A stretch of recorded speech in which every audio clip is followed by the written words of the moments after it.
Hello বন্ধুরা, দেখো এটা দেখে তোমরা বুঝতে পারছো এটা কি? দেখতে অনেকটা ডালিয়ার মতো, বাট এটা ডালিয়া না, এটা কিনুয়া। আমি ফার্স্ট টাইম খাবো, তার জন্য তোমাদের সাথে শেয়ার করছি। যারা ডায়েট করো তাদের জন্য খুবই ভালো, আর একাদশীতেও খাওয়া যায় কিনুয়া। তোমরা একটু গুগলে সার্চ করে দেখে নিও, একাদশীতে খাওয়া যায় কিনুয়া। তো কিনুয়া খাওয়ার জন্য এটাকে আমি ধুয়ে নিয়েছি, আর এই যে সবজি কেটে নিয়েছি, গাজর, পটল, পেঁপে, লঙ্কা, টমেটো। আলু দিইনি কারণ ডায়েটে আলুটা চলে না তাই। তো কেমনভাবে রান্না করি তোমরা দেখো প্রসেসটা, ফার্স্ট টাইম করব, আর খেয়ে অনেস্ট রিভিউ দেবো। দেখো ফার্স্টে আমি কড়াইটা গরম করে নিয়ে মুগ ডাল ভাজার জন্য দিয়ে দিলাম। মুগ ডালটা ভেজে নেব। অল্প করেই রান্না করছি ফার্স্ট, কারণ জানি না কেমন খেতে হবে।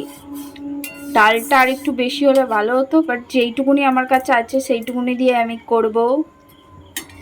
তো তোমরা ভালো করে ডালটা ফার্স্টে ভেজে নেবে।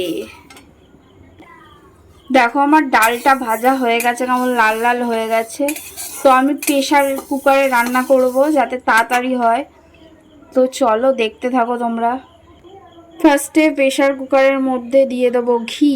ঘি কিন্তু অল্প একটু ডায়েটে খাওয়া চলে, আমি অল্প পরিমাণেই দিলাম।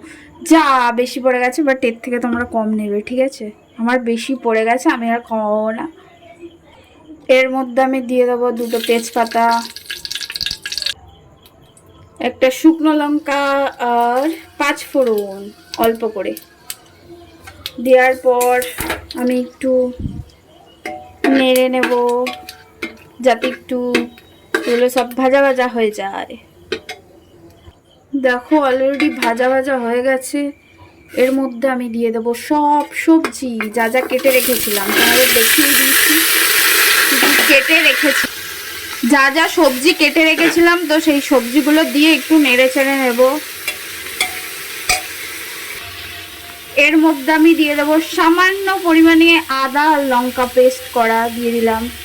এটাও এর সাথে একটু নেড়ে চেড়ে নেব। এবার দিয়ে দেবো জিরে গুঁড়ো, এটাকেও ভালো করে মিক্সড করে নেব। দিয়ে দেবো পরিমাণ মতো নুন, দিয়ে দেবো হলুদের গুঁড়ো। এবার ভালো করে মিক্স করে নেব। এটা তোমরা ডায়েটেও খেতে পারো। আজকে আমার ঘিটা বেশি পড়ে গেছে, বাট তোমরা ঘিটা একটু অল্প দেবে। আর কিনুয়া একাদশীতে খাওয়া যায়, বাট এখানের মধ্যে টমেটোটা একাদশীতে খাওয়া যায় না। আর কি কি খাওয়া যায় না আমি জানি না, তোমরা একটু গুগলে গিয়ে সার্চ করে দেখে দেবে। বাট কিনুয়া কিন্তু গুগলে সার্চ করে দেখো একাদশীতেও তোমরা খেতে পারো। তার জন্য এই রেসিপিটা তোমাদের জন্য খুবই ইজি, আর প্রেশার কুকারে করলে তাড়াতাড়ি হয়ে যায়। দেখতে থাকো পুরোটা। এরকম অবস্থায় আমি দিয়ে দেবো এর মধ্যে জল। এবার দিয়ে দিলাম ডাল। ডালটা একটু অল্প হয়ে গেছে, আর ছিল না, কি করা যাবে। এবার দিয়ে দেবো আমাদের কিনুয়াটা, অল্প করেই রান্না করছি, দেখো তোমরা। পুরোটা দিয়ে দেবো এতে। একা হাতে ক্যামেরা করা যাও, এই যে পুরোটা দিয়ে দেবো। এবার একটু মিক্স করে প্রেশারের ঢাকনা আটকে বসিয়ে দেবো। দেখো আমি প্রেশার কুকার আটকে দিয়েছি, তো আমি 3-4টে সিটি দিয়ে নেবো, তারপর খুলে তোমাদের দেখাবো যে কেমন খেতে। আর আমি কিন্তু বেশি কিনিনি, কিনুয়াটা প্রচুর অল্প পরিমাণেই কিনেছি, ফার্স্ট টাইম খেয়ে দেখবো, তার জন্য বেশি কিনলে যদি খেতে না পারি তাই।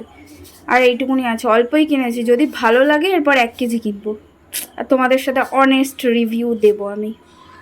তো পুরো মনে হচ্ছে না সেই ডালিয়া, বাট এটা ডালিয়া না। চলো রান্না হোক, তারপর তোমাদের সাথে শেয়ার করছি এটা কেমন। যে রেডি হয়ে গেছে আমার কিনুয়া। তো টেস্ট করে বলি এটা কেমন হয়েছে। এটা জাস্ট অসাধারণ খেতে, মারাত্মক লেভেল। সত্যি বলছি সুন্দর খেতে, তোমরা একবার খেয়ে দেখো, তাহলেই বুঝতে পারবে যেটা কত সুন্দর খেতে। একাদশীর জন্য খুবই ভালো, বাট কি কি বাদ দিতে হয়, সবজি সব খাওয়া যায় না, সেগুলো বাদ দিয়ে তোমরা বানিয়ে ফেলো, খুবই ভালো এটা। আর ডায়েটের জন্য খুবই ভালো। তো টাটা, বাই বাই। এরকম মানে ভিডিও করতে হলে আমাকে ফলো করো।